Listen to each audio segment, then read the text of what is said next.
Hey there, everyone. Today on the final bar, mixed bag. The NASDAQ higher, the Dow lower as growth over value remains the story in these markets this week. TG Watkins of Simpler Trading is going to be joining us live in the studio. Are we back on offense here?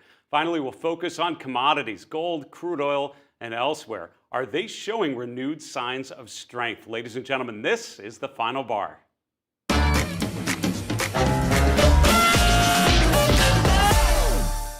Hello, everyone. Welcome to the final bar. I'm your host, Dave Keller. I'm the Chief Market Strategist here at StockCharts.com in a sunny Redmond, Washington. Thanks for joining us every weekday after the close as we break down the action in the markets using the power of technical analysis. Technical Toolkit is really designed to help you understand the markets.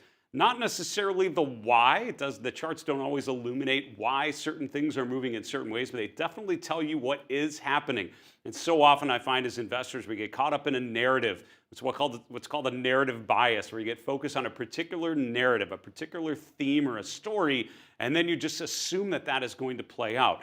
What the beauty of charting and technical analysis is that it immediately tells you when you're wrong. And I think that's one of the toughest things for investors to admit, and probably one of the things that's going to help your portfolio returns the most is admitting when you're wrong, taking action when the market conditions move against your positions. What toolkit better than technical analysis to empower you to make those better decisions? We'll do our best on the show to put you on the right side of things. And overall, I would say still a mixed bag, muddy waters of sorts, although you're seeing a lot of signs of renewed strength, a lot of signs of renewed optimism, a lot of breadth conditions that got pretty beaten down, now starting to improve a little bit. And we have a great guest today, TG Watkins, going to be in the studio here in a short while, going to be joining us, talking to us about breadth, some other tools as well. Let's get to our market recap and talk about what happened today. As I mentioned, sort of a mixed bag of sorts. Before we get there, we asked all of you recently on our social media outlets, does the S&P 500 make a new all-time high before year-end 2023? I love the simple idea of this question, but the answer, not so simple, right? You really have to think about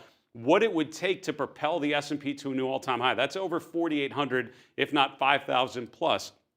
Between now and year end means, I would say two things. Number one, that whole correction thing probably needs to be behind us, and if not already, pretty soon, because if you want to build momentum and return back to all-time highs, it's a lot of improvement that needs to happen, not just with the broad markets, but obviously the individual stocks and sectors that comprise the markets. 57% of you said you could see a new all-time high before year-end. I'm wondering if we asked that question 2 weeks ago, if the answer would have been flipped, and now all of a sudden we've rotated back to the affirmative. You know, when you're looking at a chart of the S&P 500, new all-time highs are not that far away, and I think that's the reality of this market, right? Even though it felt like the beginning of August was a pretty severe pullback, which it certainly was in a lot of ways. I mean, it was significant. It wasn't a minor thing. It was a pretty big drawdown from around 4,600 to almost 4,300, we'll call it. But we've now recovered a lot of those losses. We're back above the 50-day moving average. Most stocks in the S&P 500 can say the same thing. And when that sort of switch happens, it usually represents that there's new strength in the market, that we're seeing renewed optimism. Now, the reality of this market, I think this is the challenge with the ultra bull. We're obviously going to go to new highs thesis. We are one headline away from reversing this bounce that we've seen. And this is one of those counterintuitive times where bad news is probably good for the markets, good news is probably bad for the markets, because the economic conditions are reflecting, I think, in a lot of investors' opinion, what the Fed has been doing and the promise or the expectations of what they may be doing. The better economic data today means the Fed all of a sudden can and maybe is going to be more aggressive, and that is going to bring risk assets down most likely. So continue to watch that. We've got more data coming through the remainder of this week, jobs data, and then, of course, going forward after the Labor Day weekend. Let's continue on with our market recap. As I mentioned, mixed results. The NASDAQ actually almost made it to the red. I'm watching this before we go live just to see if we're going to get below there so I can change my introduction, but we kind of held in there a little bit, about 0.1% higher, so really no change for the NASDAQ, and we came off quite a bit there in the last 30 minutes of trading. The Dow was in the red for much of the day, really after the morning, which was a higher open. We traded lower through the course of the day. Look at how we finished at the lows of the day. for the Dow. The S&P right in the middle, down about 0.2%. It's really no real big change from yesterday, holding above 4,500. And in this sort of environment where it's sort of a choppy period where you're question mark as to whether we're going much further to the upside or continuing to go to the downside after this little bouncing phase, I like focusing on a line in the sand and thinking as long as we hold above that, things are not getting too bad. The 50-day moving average was that line in the sand for me. When that broke, it made me think a lot more about further downside retracements and what that might look like. Now that we've popped up a little bit, 4,500 is certainly a level that we're watching. That's where I have an alert set on the Stock Charts platform. As long as we hold that, things just aren't getting that bad, even if we get some choppy noise. We get back below 4,500, I'm going to look at the chart very, very quickly and reassess where we're at and see if we need to reinitiate some downside targets. The NASDAQ composite holding above 14,000 with today's bounce, and I think that's another sort of big round number maybe to pay attention to. Mid caps and small caps all about the same. The small cap S&P 600 matching the downward move in the S&P 500 large cap index today, and the VIX back below 14. We're now at a 13 handle, around 13.6 for the VIX. Talk about a change of character in the markets, right? The VIX was down in this 12-13 range, all of a sudden popped higher to 17-18, now right back into that area. We'll look at that chart if we have time later in the show today. In terms of other asset classes here, the yield curve overall pushing lower across the term structure from the short end all the way to the long end. 10-year yields just below 4.1%, 30-year yields right around 4.2%, and 5-year yield, we'll call it 4.24. Of course, the short end of the curve is still pretty elevated relative to the longer end, so depending on how you measure it, I would say pretty safe to say it's still an inverted yield curve, but certainly quite a bit of movement here. Now, yields coming down means bond prices are going higher, and the TLT was up about 0.5% today. Dollar index as well, and we're looking at the dollar ETF, the UUP, was up 0.5% today. Let's continue on looking at commodities. We're going to focus a little bit on commodities here in a moment. I want to show the chart of the DBC, maybe gold and oil and some other things as well. The DBC, which is a broad commodity ETF, up about 0.4% today. Gold and silver prices lower. The silver ETF was down about 0.8%. Copper prices down about 0.5%. As well. Crude oil, one of the few on this commodity page, actually in the green, up almost 2%. That's using the USO, which is a crude oil ETF. Finally, cryptocurrencies. Boy, we had a great conversation yesterday with Adrian Zadunchik, a real thoughtful analyst in the cryptocurrency space, does a lot to educate others in that space as well. And it was interesting talking to him about the differences, I think, between the short-term fluctuations in Bitcoin, which is a very noisy, very volatile new asset class, versus the longer-term trend. And Adrian's argument was that we're in a longer-term bullish structure. Days like this make me skeptical about that. However, I can't deny the long-term trends, which appear to be in place. But Bitcoin today, down another 4.5%. Ether prices down about 3%. Ether now around 1650. Bitcoin around 26,090, we'll call it. Looking at sectors here very briefly, the contour of the day sort of evolved, and you saw more and more red through the course of the day, which is always an interesting sort of way to think about how the markets are tracking. I love this visualization on our dashboard just to see how many sectors are up or down, and the green and red bars on the right show you the direction and then the magnitude of that move, and that's just a quick breadth, quick sector breadth read is how much green, how much red, and how big are those bars. That's one of the first things I look at on the dashboard. The three FANG sectors finishing in the green: XLK, XLY, and XLC. And technology really led for most of the day. On the downside, you have healthcare, utilities, and real estate all down. Healthcare down the most, about 1.2% lower for the XLV.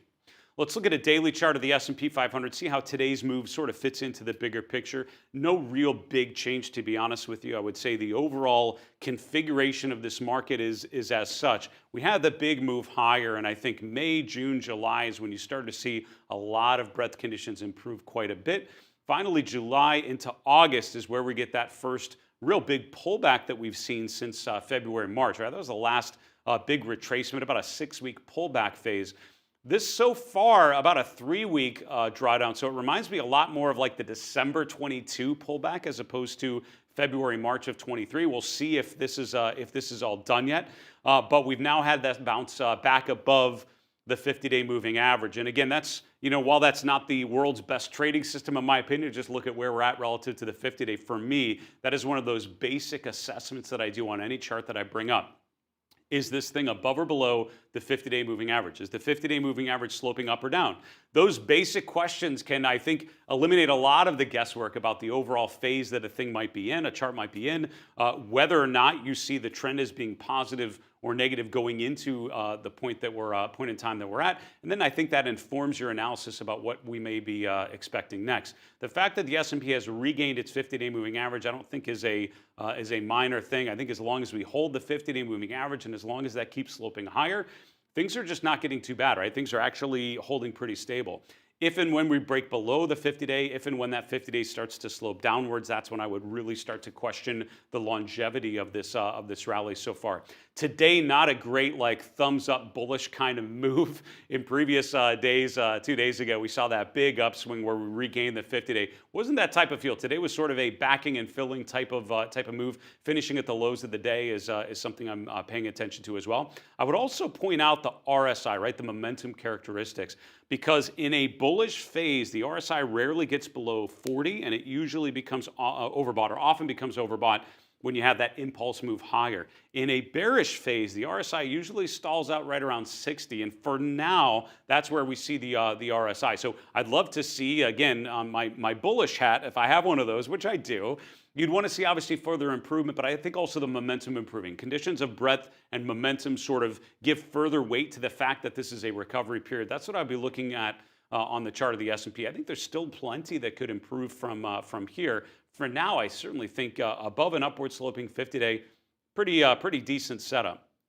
Now, other things we can look at in terms of breadth conditions, one of the things that we highlighted a couple weeks ago was the 52-week highs and lows. And this is actually looking at 52-week highs and lows on the New York Stock Exchange in that middle panel. The bottom panel is looking at the S&P 500. And then this panel just below the price is looking at the net difference every day between new highs minus new lows. So if you see bars in black above the zero line, that means more new highs than new lows on that particular date. And it's looking at 52-week highs here. The red bars would show new lows outnumbering new highs on that particular day. So you can see how in June and July, way more new highs than new lows. You can see the green and red histograms showing you for the NYSE and the S&P 500, how much we had way more new highs. Just more stocks able to eclipse their previous 52 weeks of trading and make a new 52-week high.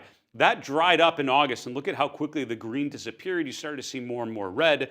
That was that corrective period where you saw new lows start to outnumber new highs. About a week ago, that once again has reversed. And over the last couple days, we've seen more new highs and new lows. The bold thesis from here, I would say, means we remain in the black, meaning on the average day, there are more highs than lows.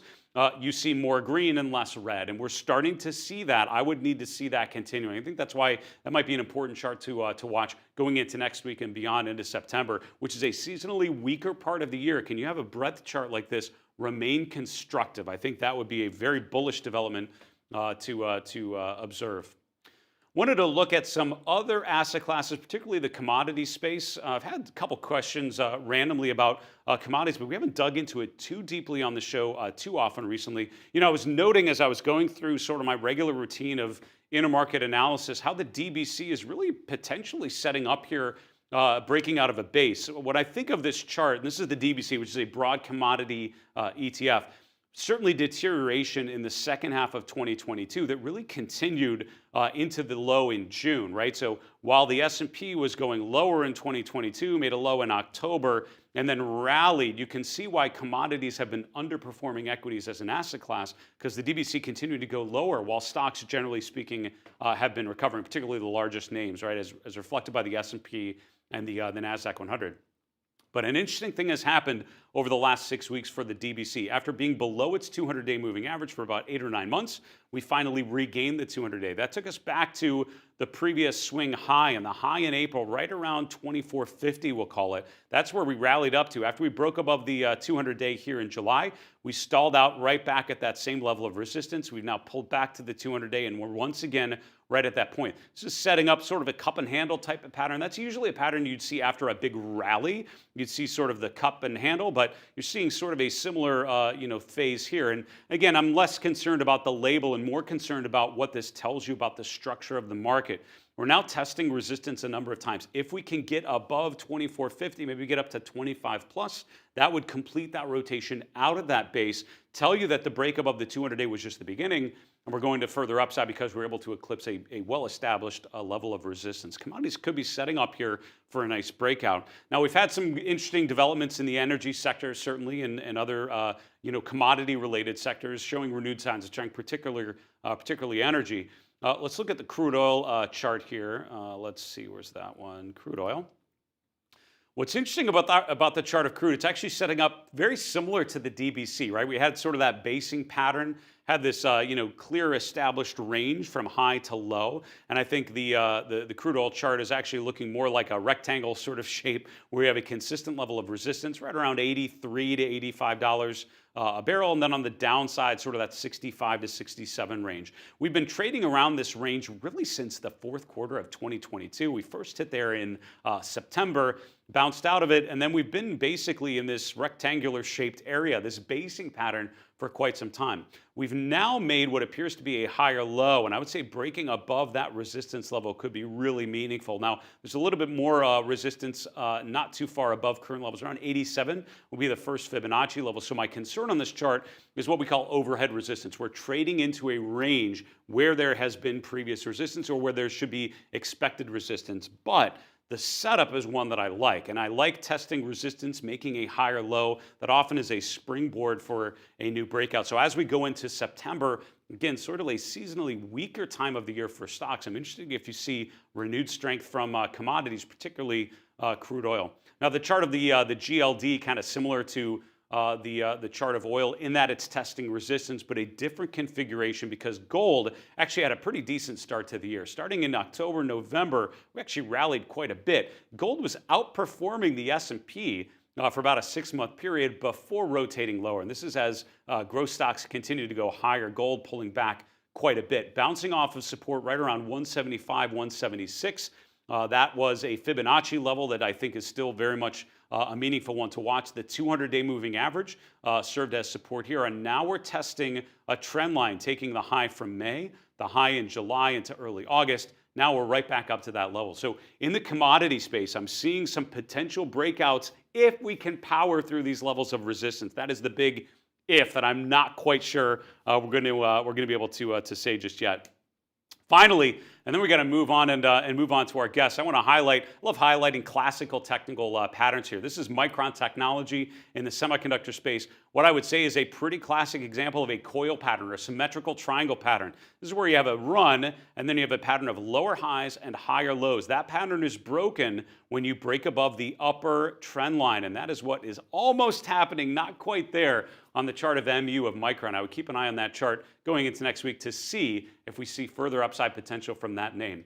We're going to take a quick commercial break. We'll be back with today's guest, T.G. Watkins of Simpler Trading. We'll see you in a minute.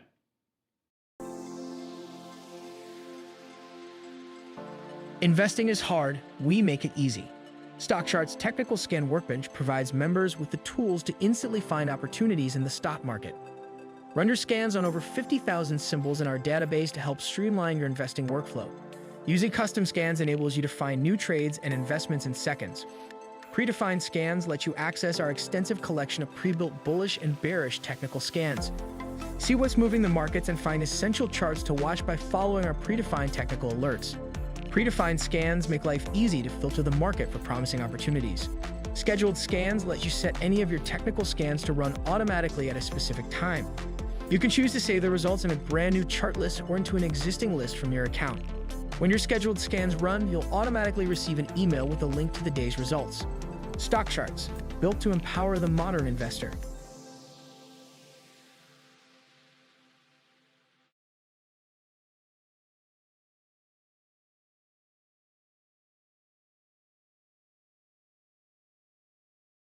We have a really good team at Stock Charts TV. We have fun doing the show. Hopefully you pick up on that occasionally as we're preparing things and doing the show live here. A couple quick announcements before we bring on today's guest, T.G. Watkins. First off, we welcome your questions. Our mailbag will be opening it again tomorrow on the show, and we'd love to answer one of your questions live on the air. Email is the best way to get your questions to us. TheFinalBar@StockCharts.com is the way to get them our way. Also on Twitter, you can tag us in a comment at FinalBarSCTV. On our YouTube channel, of course, just drop a comment below the video you're watching. We'd love to hear from you. Hope to answer your question live on the show. Coming up on Friday's mailbag, want to welcome on today's guest, T.G. Watkins. T.G. is the director of stocks at Simpler Trading, based here in the Seattle area, and it is awesome, TG, to welcome you back to the Stock Charts TV studio. How have you been? I'm doing great. Thanks for the invite. It's good to see you again. We've had you on a couple times here so far this year, and it's really helpful to just get a refresh on your perspective, and certainly the conditions have been changing around us. We've had sort of a volatile period, right? The new swing highs, a pullback, and now we're bouncing up again. As you look at your chart of the S&P 500, do you see signs of optimism or pessimism, and why? Well, right now I'm trying to see some optimism, mostly because everything has cycled back. But if we kind of take the narrative and we step back a little bit, going into the first chart, what we've been seeing is that going into the end of July, things were just getting a little bit too crazy, too bullish. I think everyone knows that we had a really good 2 months, basically from the end of May to the end of July. And when things are like that in the market, we know it tends to go the other way. And so I was even telling our subscribers, like, look, something's going to happen. There's going to be a pullback of some sort. Not sure what it's going to look like. And then, boom, we got it with the Fitch downgrade. It happened. Now, the S&P pulls back, kind of tests support. Talk about the breadth conditions, because there was quite a change in breadth, I think, from July into August, right? There really was. In fact, one of the number one things that I look at as far as breadth goes is the number of stocks over their 50-day SMA, which is the middle indicator down here. Yep. I didn't mark anything, but basically got up to 89, 90% of all stocks were over their 50-day SMA, and it's just too bullish at that point. Yeah. And so that was one of the big things that I was telling my subscribers. I said, look, something's going to happen. We can't keep going this way. And so finally, the market had that excuse, came back down. And then the upper indicator is the number of stocks over their 20-day SMA. And I put blue lines under there just to call attention that when that indicator got really down low, 10, 15, 20, something like that, you notice that that was basically the bottom of the market. And it has proven itself again this time in, August? And we're starting to see that turn back up. And I put a green line just because there was another thing back when we had the debt ceiling crisis. It kind of worked its way down too. And that also, when things finally bottomed out and started to turn up, you can see that that did it to a lesser extent, but still did it. So overall, when we have this sort of situation where the market's obviously been in a position of strength, it seems to me that's one of those counterintuitive things that if you're bullish, you really want to see a drawdown of sorts, right? Because then the argument of we're overextended all of a sudden evaporates, right? How important are pullbacks within that uptrend, and why is that something that you would be looking for as an opportunity here? Well, they're very important. I mean, it's the same thing like bear markets every once in a while are very important. You need to just kind of clear the slate, you know? When everything gets too far up and too good, everybody's long, there's nobody left to go long with. All the money is already committed. So you got to cycle things back down. Same with the put-call ratio. You can see with the breadth. It's just too many people are on that side of the ship, and it starts to go the other direction. Yeah, the put-call ratio is a great point. Another one, I feel like breadth, some sentiment indicators clearly overextended, and now it's sort of corrected quite a bit. We have a couple other charts to look through. This is a really interesting comparison that I'd love for you to go through. We have the FXI on the left, which is a China ETF. On the right, you have the small cap ETF, the Russell 2000. Talk us through this comparison, what it's telling you here. Yeah, now, originally when we were talking, you said, well, what about China? I said, actually, this has nothing to do with China. The whole point that I really want to show you here is through charts that we have China a half a world away, and we have the IWM here. But what I could do is, because of the patterns that were showing up here and the patterns that I teach my Moxie subscribers, is that I could see that this pattern moving up and then coming down was happening in the FXI. And I even led my subscribers telling them that this is what should happen.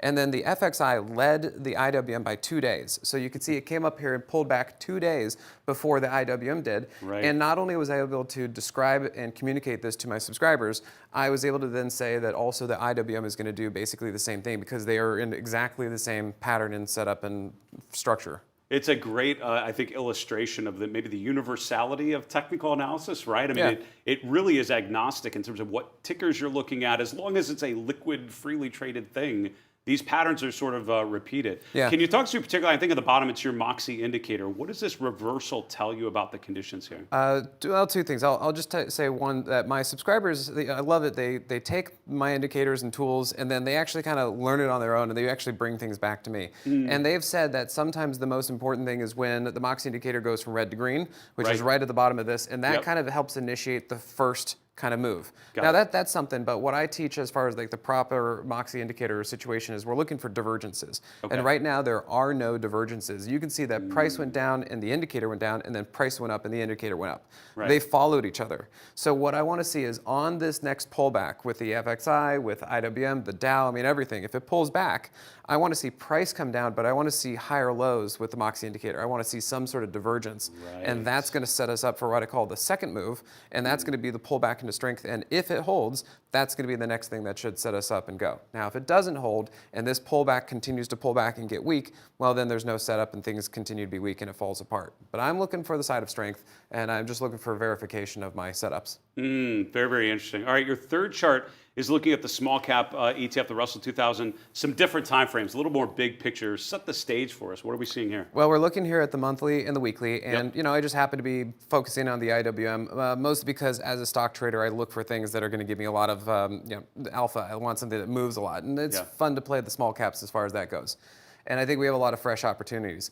Now you can see, number one, we just ran up into a completely equal line of resistance, and that's why the market pulled back. There were just a lot of things that said, hey, market's a little bit topped out right now. Yeah. But as we came down, we are now coming down into the weekly 50, the weekly 30. We still have the 8 over the 21. Like, we're actually looking pretty good. And here's another thing about the divergence. Price is coming down, and yet the Moxie indicator fired. Fired long. Right. So I am paying big attention to that. Right now, that is telling me that we have a fresh Moxie price trigger signal on the weekly chart, which is a bigger chart. I'm kind of looking bullish. I'm kind of looking at some good stuff. And you know what? This is in the face of all the bad news and all the bad stuff that's happening out there. Yeah. The market likes to climb a wall of worry. We'll just have to see if this keeps working. But right now, I'm kind of looking for opportunities on these pullbacks. Also leading into that, you can look at the arrow on the left. We have price pulling back into an uptrending monthly 10.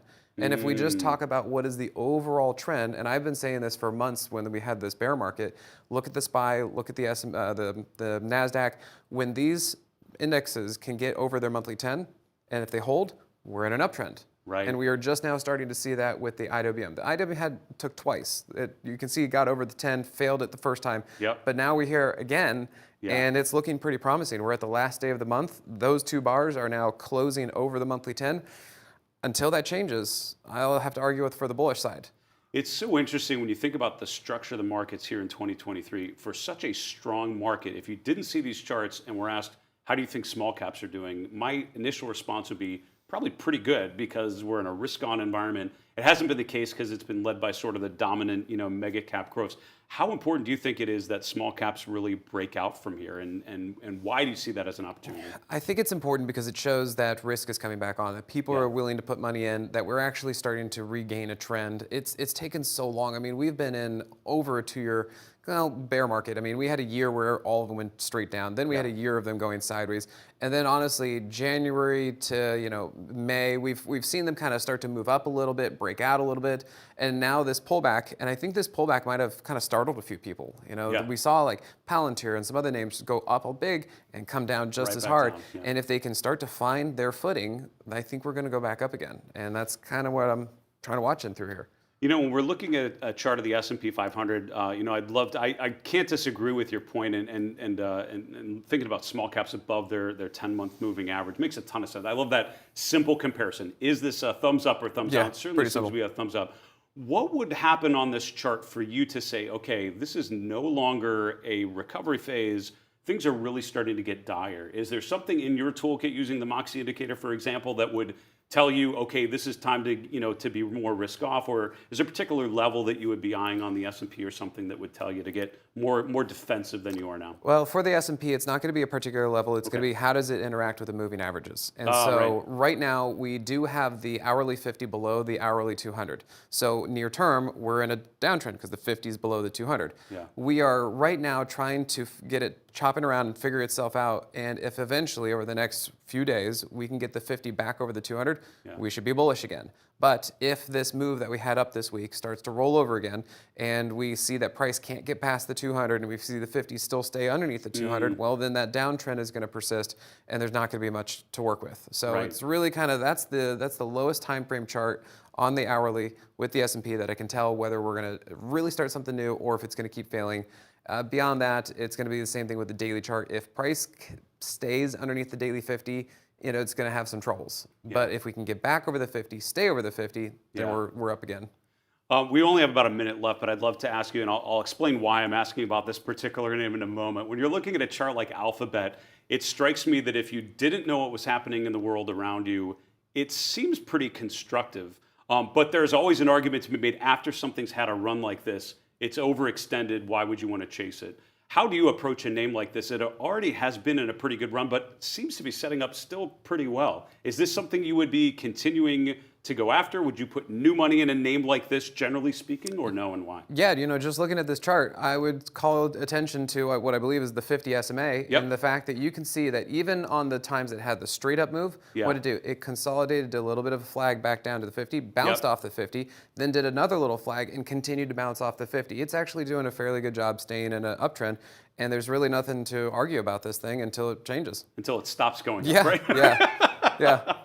I love it. And the reason why I asked about that, we recorded a top 10 charts to watch in September. This was one of my contributions. So thank you for validating that. Hopefully that backs up what we were gonna talk about. Tell me a little bit, just one more minute, because we have time to do so. You mentioned the Moxie indicator, and I'd love for you to just tell briefly, and I don't know if maybe the hourly chart is the time to do it. You mentioned why it's important that the Moxie indicator gets above zero. That sort of validates this uptrend. What does that tell you about the conditions underlying a chart like the IWM? Well, actually, if you go back to that weekly chart, so the Moxie indicator is a momentum-based indicator, and what it's demonstrating is, hey, if you have price over the 50 and the Moxie indicator is over 50, you're good. Everything's going up. But if you have the 50, if you have price over the 50, but the Moxie indicator below, like we did just before that, that's not right. Well, how can price be over the moving average if energy and momentum is negative? That's a false breakout, and that's exactly what happened in through there. Interesting. And then what you can see is we've had that overall bottom level, but notice that the Moxie indicator has been coming up the entire time. That is telling you that energy and momentum keeps building, and the Moxie indicator does a really good job as far as timing. I mean, proof is in the pudding. If this continues, we just got a fresh Moxie price trigger on the weekly chart after it pulls back into the top side of the weekly 50 as support. That should be a perfect setup. So it's the weekly chart, it's slow, we're gonna have to give it some time to see if it actually proves itself, but if that holds, that's a perfect setup. I love the simplicity of some of the things you described. I know there's a lot of rigor behind some of the analysis that you've done. Thanks for summarizing that so well for us, TG. Good to see you. Thanks for coming in the studio. We'll do it again, all right? Absolutely. That's TG Watkins. TG's the Director of Stocks at Simpler Trading. Great to have him here in the studio. Really fun to talk about some of these charts and how they're evolving here. We got to wrap the show, folks, though, and go to the 3 and 3. 3 charts in 3 minutes that tell the story of this market environment. Here is chart number 1. I mentioned how the VIX has come down a little bit. When we talked with my guest, TG Watkins, about changes in breadth conditions, about the put-call ratios, 100% agreed, and how quickly they've reversed here in the last couple weeks. And I think late August, all of a sudden looking a lot different than early August in terms of the configuration. The VIX, I think, is a great chart to show how that has changed. Back here in June, July, this is when I put this green rectangle on my chart, just showing the lower end that we've seen, the fact that the VIX pretty low relative to recent standards. If you look at 2022 and 2023, if you go back, there have been periods when the VIX has been in the teens and even lower, in upper single digits at times in a lower volatility environment. The VIX spiked up to around 18, but now right back down, testing those lows from June and July. I think part of the bull case, in my opinion, would be volatility remaining low, spreads remaining tight, and overall, I think that's what we're seeing so far in the chart of the VIX. Chart number 2, I mentioned the GLD in our market recap. We looked at some of the setup there that we saw on the chart. Here we're looking at spot gold, $GOLD on our platform. I like this illustration of using Fibonacci retracements. Take the low from November of last year, take the high from May of this year. You can see we retraced about 38.2% of the way. In June, we now bounced higher and retested that low. On the chart of gold, look at how we're testing that 200-day moving average and then bouncing back upwards. Again, we're back above the 50-day. In my opinion, this is a chart that's strengthening, but I would love to get that validation of a follow-through, which means we don't just bounce off of support, we follow through. If you take a trend line on the highs in May and July, you can see it lines up pretty well with just above where we're at right now. If we can get above there, all of a sudden get above $2,000 an ounce, this is setting up to retest highs. And overall, gold has actually struggled in the last quarter. Be interesting to see if we set up on a bit of a rally phase here heading toward the fourth quarter. Finally, Celsius Holdings, CELH. This is one of those rare consumer staple stocks that is actually going up because the average stock in the sector has been struggling, right? Food products in particular, like ADM and Hershey's and Campbell Soups and others, have been struggling quite a bit. CELH is a group in a group called soft drinks, which has actually done a lot better than average in that sector. What's interesting about this stock is we gapped higher on earnings a couple weeks ago and then continued higher. And I think this is a great illustration of how and when to use technical analysis around an earnings release, right? I think a lot of times there's a gap around earnings as we suddenly revalue a company. What happens after that to see if additional buyers are coming in? So what happened here is we gapped higher and then additional buying pressure has actually allowed the price to go even further, which means anyone that's bought CELH or a name like this in the last 2 years is sitting on some sort of paper profit. That's actually a pretty good setup, and potentially that chart keeps going higher until the chart tells you otherwise. For now, it appears to be a thumbs up from my perspective. Folks, that's a wrap for the show. Thank you so much for joining us every weekday after the close for the final bar. Special thank you to T.G. Watkins of Simpler Trading joining us here live in the studio. For Stock Charts in Redmond, Washington, I'm Dave Keller. Be well, stay safe, have a good night.